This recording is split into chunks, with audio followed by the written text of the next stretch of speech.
Bonsoir à tous, bienvenue. C'est un chapitre qui se ferme pour les ambassadeurs de la Grande-Bretagne et du Brésil après 4 années en Côte d'Ivoire. Ils font leurs adieux ce mardi au président Alassane Ouattara. Au terme de leur mission, quel bilan? Reportage en début de journal. Après le maire de Tiasalé, c'est au tour du maire de Divo de supprimer les frais annexes du COJES dans sa commune. Ces frais faisaient l'objet de vives protestations allant jusqu'à la fermeture des établissements scolaires. Et puis elle vient de rentrer dans l'histoire en devenant la première patiente au monde à recevoir le vaccin développé par Pfizer et BioNTech. Le Royaume-Uni a débuté ce mardi sa campagne de vaccination contre la Covid-19. En fin de mission à Abidjan, les ambassadeurs de la Grande-Bretagne et du Brésil ont fait leurs adieux ce mardi au président Alassane Ouattara. Ils en ont profité pour faire le point de leur mission en terre ivoirienne.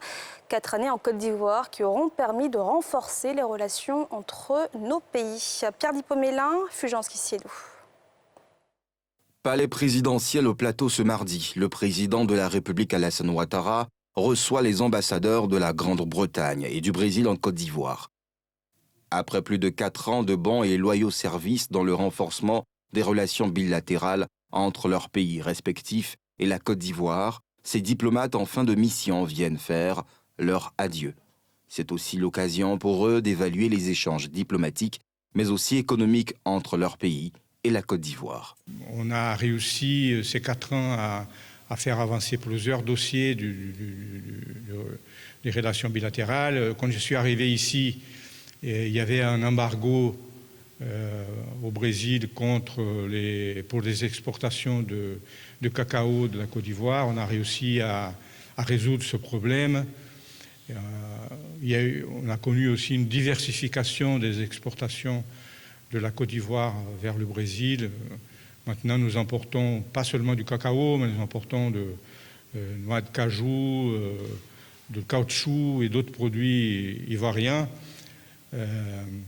Des exportations brésiliennes aussi ont connu un saut qualitatif considérable avec l'exportation d'autobus, de Scania Marco Polo. Et voilà, c'est un bilan très, très favorable. On a parlé de la dernière visite du président en Grande-Bretagne et les projets économiques que nous avons ensemble. Le président était venu en Grande-Bretagne en janvier pour un sommet sur l'investissement en Afrique. On a parlé aussi de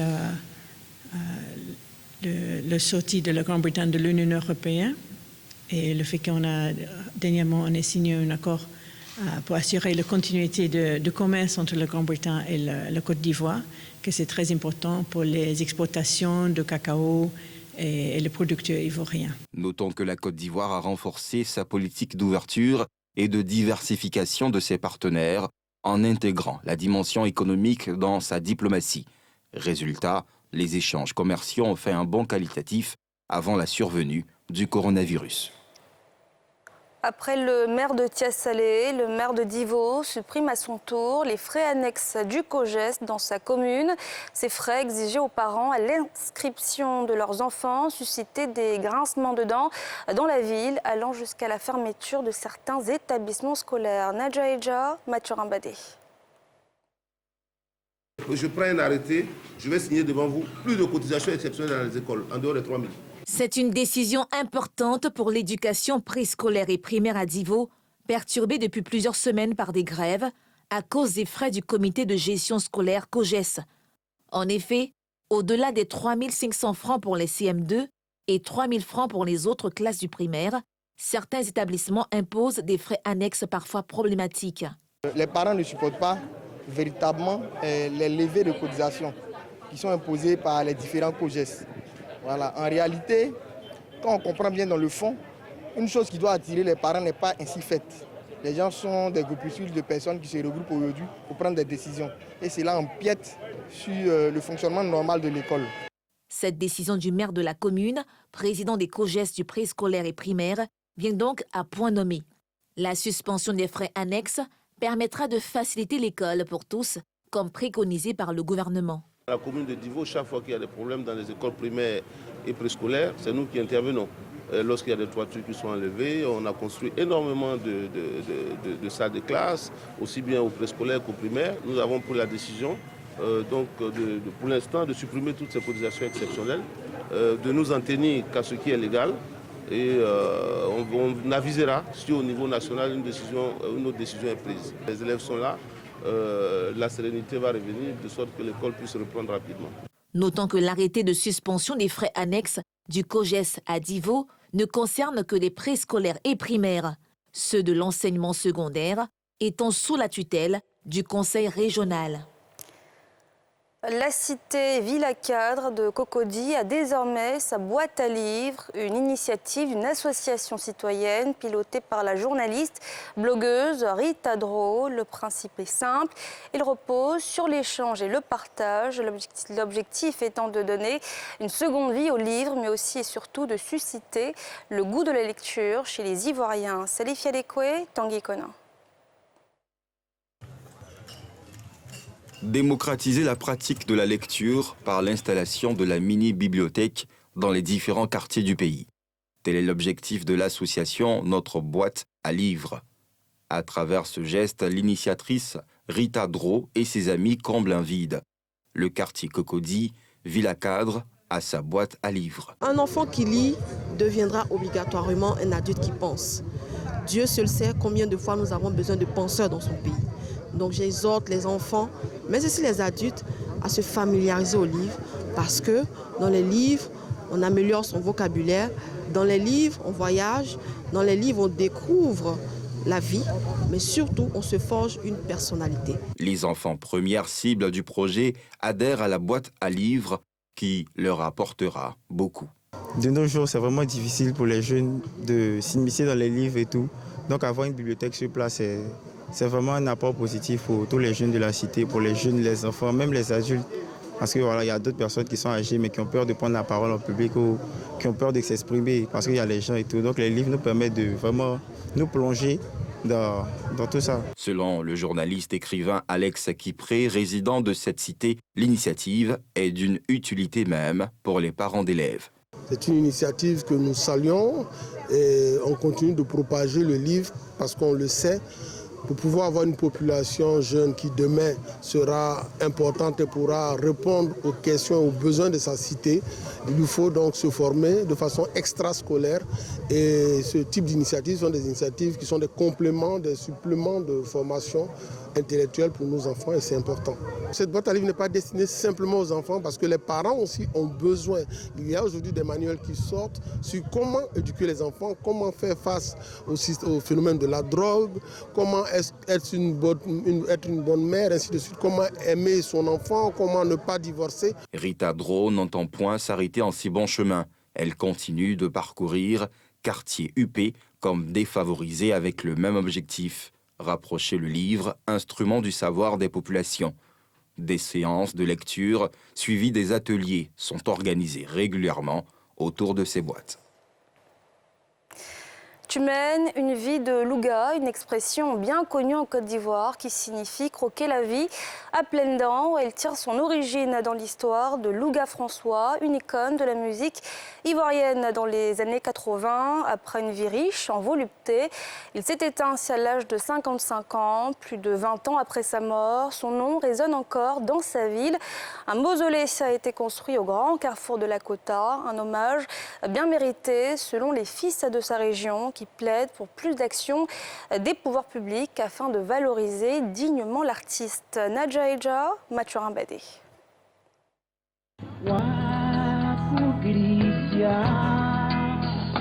Grand carrefour de Lakota, c'est ici, sous ce mausolée, que repose Dago Louga, connu sous le nom d'artiste de Louga François.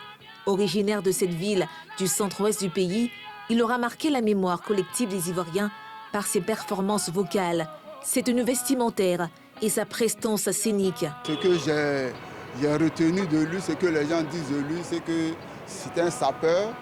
Voilà, il aimait beaucoup s'habiller. Voilà. Il chantait aussi bien. Ce que j'aimais chez lui, là, quand il chante Kloukija, aller là en haut. Vraiment, je suis enjailli de ça même. Ça, j'ai beaucoup apprécié. Avec des titres à succès comme Koglizia, Klibo Klibo ou encore Pekoussa, il aura réussi à se faire une place de choix dans le cœur du premier président Félix Houphouët-Boigny, mais aussi à s'imposer dans la sphère musicale, au point de se faire surnommer Papa National. Dans son village, à Aka-Brébois, ce parent se souvient encore de ses moments de gloire. J'ai fait 5 ans avec lui. Le plus souvent, on partait dans les soirées, les samedis soirs, où il était invité. J'étais avec un artiste, d'abord un homme qui était populaire en Côte d'Ivoire et en Afrique. Donc, c'était une fierté pour moi. C'est vraiment un désespoir pour nous. Depuis sa mort, c'est un désespoir pour nous. Dans la région, il reste un artiste encore inégalé à ce jour, aussi bien en termes de performance que de popularité. On ne peut pas parler de Lakota sans parler, comment dirais-je, de Louga François. Il a fait danser le monde entier, l'Afrique et la Côte d'Ivoire. Les jeunes chantent aujourd'hui le Zouglou, un peu de partout, à Gbagnénien, mais Louga François, on ne peut pas l'égaler. Tu écoutes tout de suite sa chanson, on dirait que c'est maintenant là qu'il a chanté ça. Oh, c'est une chanson qui date de peut-être de 30 ans. Une renommée avec des retombées telles que l'adduction en eau potable et l'électrification de son village après sa mort. Mais pour le chef, il faut plus d'action dans la localité pour valoriser dignement cette icône nationale. Si on nous construisait une maison de culture à la mémoire de François Louga, moi, ça m'aurait beaucoup plu aussi. Une maison de culture, pour que les gens sachent qu'ici est vécu Louga François. Il y a même des artistes qui allaient quitter Abidjan partout, qui vont venir animer des galas au nom de François Louga. Des acquis qui permettront de perpétuer la mémoire de ce bon vivant qui a réussi à faire intégrer dans l'argot ivoirien l'expression « vivre la vie de Louga », ce qui signifie croquer la vie à pleines dents, vivre chaque jour comme si c'était le dernier. Considéré comme un sport difficile exclusivement réservé à la gente masculine, l'on constate que les femmes ivoiriennes s'intéressent de plus en plus au rugby. Les clubs et centres de formation ne désemplissent pas les femmes dans le rugby en Côte d'Ivoire. Un reportage de Salif Yalekwe et Tanguy Connor. Nabalo Cissé, âgée de 20 ans, est une passionnée de rugby. Elle s'y adonne à cœur joie, comme ici, lors d'un tournoi féminin où elle évolue sous le maillot du club Orcade Nabobo, qui lui permet de vivre sa passion, transmise par l'un de ses professeurs d'éducation physique et sportive, EPS. Elle a continué de s'entraîner malgré son statut de nourrice. Ça fait 4 ans maintenant que je joue au rugby. Ma mère s'est imposée, elle a dit que c'est un jeu de garçon, que je ne dois pas pratiquer ce sport. Qu'en plus j'ai un enfant, donc il ne faudrait pas que je joue au rugby. Il me cachait pour aller m'entraîner. Je voudrais devenir une grande championne demain, que tout le monde parle de moi aussi. De fortes ambitions que rien ne pourra altérer. Elle qui a pu gérer le statut de mère élève sportive. Comme le vit Nabalou, les difficultés sont des réalités des filles dans cette discipline. L'une des devancières n'a pas été épargnée. Elle a pu également surmonter les obstacles. Ça n'a vraiment pas été facile. Parce que comme je le disais, les gens m'ont découragé. Là-bas, c'est compliqué, non, c'est pas la peine. Il y a trop de sport, c'est pas la peine. J'ai dit non. Le rugby enseigne plusieurs valeurs, telles que le courage, la détermination. C'est-à-dire au rugby, le rugby nous apprend à ne pas baisser les bras. C'est à nous de montrer que nous pouvons.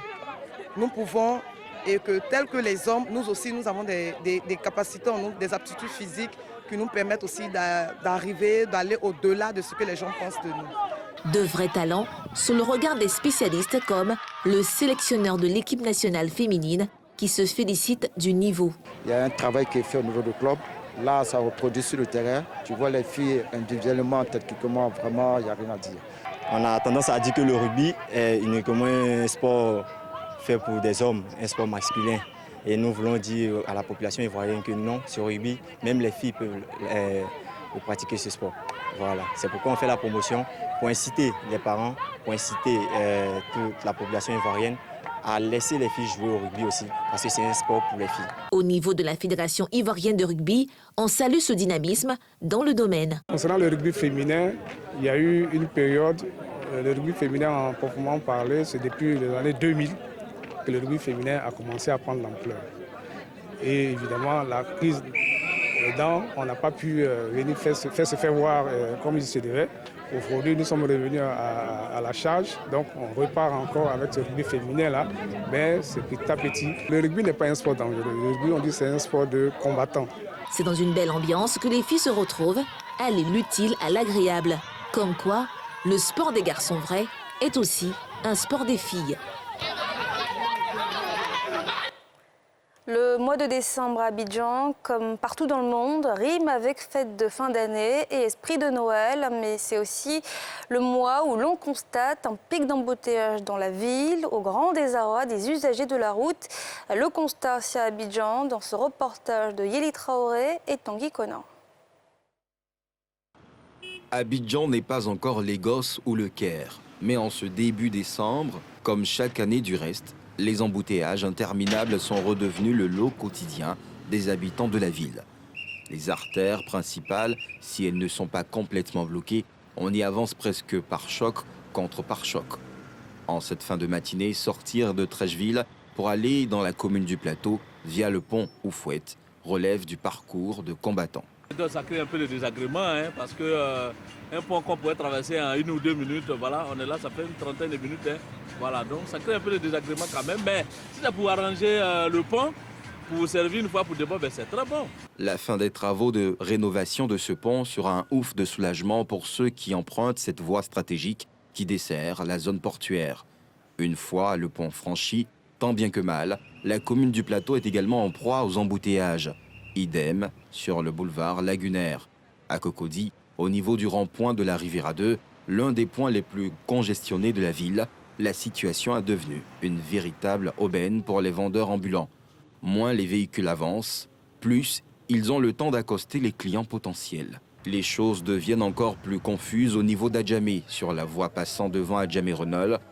La chaussée est partagée entre automobilistes, motos et piétons. On avance comme on peut, au grand désarroi de cette cliente de taxi. De Liberté jusqu'ici, l'embouteillage, même sur l'autoroute, même on n'en parle pas. Quand on prend le véhicule, on veut aller en voyage. Actuellement, je vais en voyage. Je vais emprunter le cas pour partir. Ce n'est pas 21 heures à cause des embouteillages qu'il y a sur l'autoroute. Il y en a trop même. Le conducteur de son taxi, à l'instar de ses autres collègues, se dit obligé d'augmenter le coût du tarif en raison justement des embouteillages, infligeant par la même occasion une sorte de double peine au client qui non seulement est victime des embouteillages, doit payer plus pour sa course. Ça nous oblige à augmenter le tarif. Parce que de choses Liberté jusqu'à Mirador, quand normal ça devait être au moins 700. Mais nous on fait ça à 1500 à cause de l'embouteillage. Le calvaire causé par les embouteillages en ce mois de décembre devra aller crescendo jusqu'en fin d'année. Les usagers de la route devront s'armer de patience d'ici là. Elle vient de rentrer dans l'histoire. C'est la première patiente au monde à recevoir le vaccin contre la Covid-19. Un vaccin développé par les laboratoires Pfizer, BioNTech et qui serait efficace à 95%. Une journée historique donc pour le Royaume-Uni qui devient le premier pays au monde à vacciner sa plus vulnérable population. Yeli Traoré. Le Royaume-Uni a lancé mardi sa campagne de vaccination contre le Covid-19, la première dans un pays occidental. Margaret Keenan, une grand-mère de 90 ans, est devenue la première patiente au monde à recevoir le vaccin de l'alliance américano-allemande Pfizer-BioNTech. Ce, près d'une semaine après le feu vert donné par les autorités sanitaires au déploiement du vaccin dans le pays le plus endeuillé d'Europe, avec près de 61 500 morts. Les caméras de télévision ont montré la nonagénaire hospitalisée à Coventry, dans le centre de l'Angleterre, en train de recevoir la piqûre, assise dans son fauteuil et échangeant paisiblement avec l'infirmière. Pour l'instant, je ne sais pas ce que je ressens. C'est si étrange et si merveilleux vraiment. C'est pour une bonne cause. Je suis donc très heureuse de l'avoir fait. En visite à l'hôpital Saint-Thomas, où il a été lui-même traité pour le Covid-19, le Premier ministre Boris Johnson observe la première personne à Londres à recevoir le vaccin Pfizer-BioNTech. Une personne sur 3 le transmet sans même avoir de symptômes. Vous pourriez donc être un vecteur secret de la maladie. Et je ne pense pas que les gens aient compris cela. Il est très important, dans les semaines à venir, que tout le monde le comprenne. La réussite de cette campagne de vaccination s'annonce cruciale pour le gouvernement de Boris Johnson, très critiqué sur sa gestion de la pandémie. Il est par ailleurs confronté à la colère de certains élus face aux restrictions imposées dans une grande partie du pays, avec un coût économique et social énorme. C'est en tout 40 millions de doses du vaccin qui ont été commandées, permettant de protéger 20 millions de personnes. Et c'est ainsi que s'achève ce journal. Merci de l'avoir suivi. Excellente soirée à tous.